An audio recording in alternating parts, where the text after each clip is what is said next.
and welcome to an all-new Eye of the Tiger. I'm Rachel Barber. And I'm Brian Nuevo. Before we go on Thanksgiving break, student government will hold the Clash of the Classes rally. Here's what your day looks like. The rally will be after fourth period from 2 to 2:30 p.m.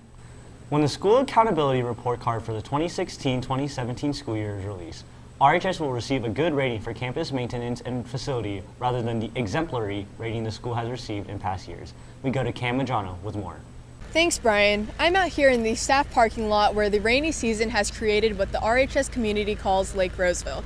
This area and all other outside areas on campus are not evaluated by the Maintenance and Operations Department, yet positively influence the school's maintenance rating. Regardless, the school received a lower rating for the 2016-17 year due to a drop in classroom electrical maintenance. Director of Maintenance and Operations Chris Knapp is rating the outside of classrooms as cumbersome and will not be done until an evaluation is specifically requested. Don't imagine the need to produce one. We need to understand what the needs are and what they want from the report in order to create a structure to generate one.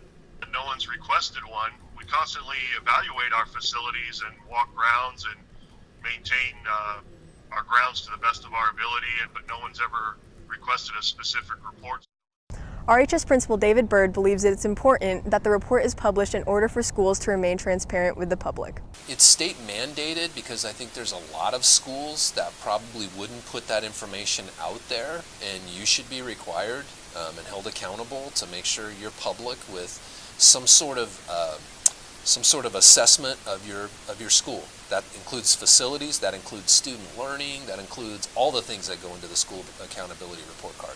Senior Kevria Schill has experienced issues regarding maintenance and facility while at RHS. Because of the rain and stuff, there's a lot of flooding also by the amphitheater, and that causes moss to grow on all the stairs, so it's kind of hard to sit there sometimes. There's a lot of cockroaches, and that's really gross, and it's kind of upsetting when you're sitting in class and you see a cockroach by your foot. Pest and vermin infestation is one among the 15 categories into which the FIT is divided into. At the end of last school year, math teacher David Ray experienced a bird mite infestation in his classroom. I instantly knew what it was.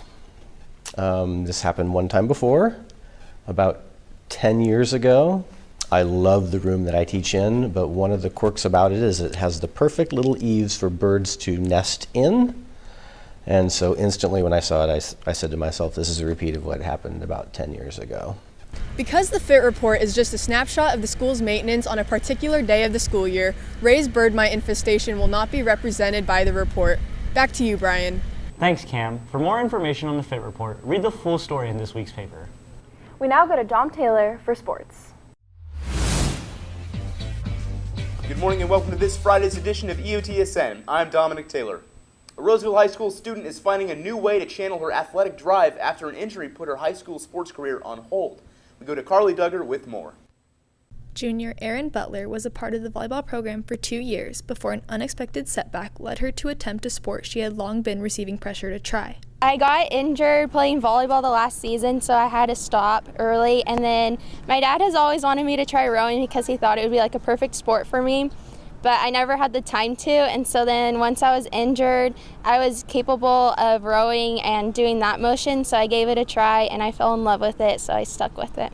Come from a team sport that relies on cohesion, Butler finds similarities between rowing and volleyball. It can be yourself, but then at the same time when you're in the boat racing, it's everyone has to put their all into it. And though rowing is not a hugely popular sport, there are opportunities for Butler to pursue it at the collegiate level. To do it in college, I've gone on a couple college tours already for it.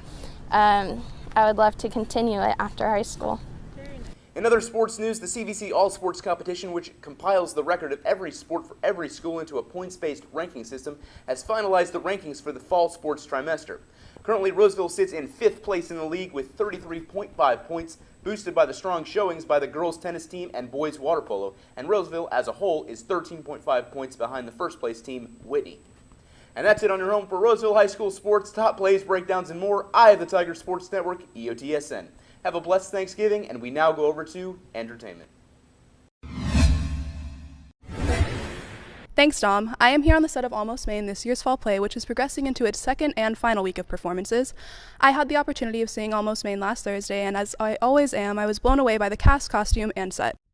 Over here, I'm with drama advisor Ashley White and director of Almost Maine, and I'm just going to ask her a couple of questions. So Miss White, why did you choose Almost Maine as a fall play?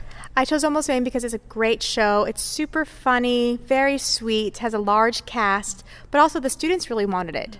They've been doing the scenes of this play for a couple of years. We've seen it at festivals, and they were asking me, can we do this show? They loved it so much, so I thought, let's go for it.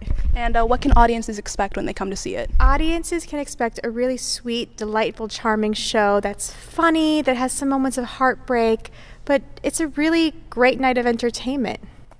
Perfect. Well, thank you so much for your time, Miss White. This weekend is your last opportunity to come see Almost Maine, and of course, I highly recommend going to see it. Thank you so much, and now we go back to news. Thanks, Gabby. This Monday, Medical Club hosted FOP Awareness Day.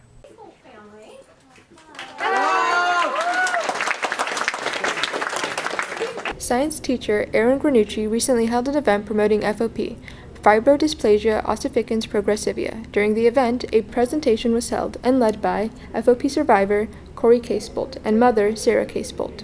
And so I think for the Casebolts to come in and actually put a name, a face with this disease, and to share their story, it just empowers people, you know, and I think part of it too is it makes us kind of evaluate, you know, our lucky stars, you know, and kind of appreciate our health. Sarah hoped to educate people about the true nature of this disorder and the journey her son went through. By coming here today, well, first we wanted to just thank everyone that's been involved with bringing awareness to FOP and to share Corey's personal story. It was important to let people know that this can happen at any stage in life to anyone. No one is exempt. And that was a big thing that we've learned, is that no one is exempt from these things happening. And by coming here today, we just wanted to share where he's been and hopefully where we can go in the future. Granucci is proud of how the school came together to prepare for this event and hopes this experience will encourage students to get out of their comfort zones. And so we're hoping that this will stimulate our medical club, you know, members, our PLTW biomed students to, you know, like I said, go study genetics, go find the answers, take risks, fail. That's what scientists do. We just know that big things are going to come from this generation, and I'm just excited to watch it all happen. See Medical Club officers to learn more information on how you can get involved in the fight against FOP. That's it for us today on Eye of the Tiger. And remember, we're always on at eyeofthetigernews.com. Enjoy your Thanksgiving break.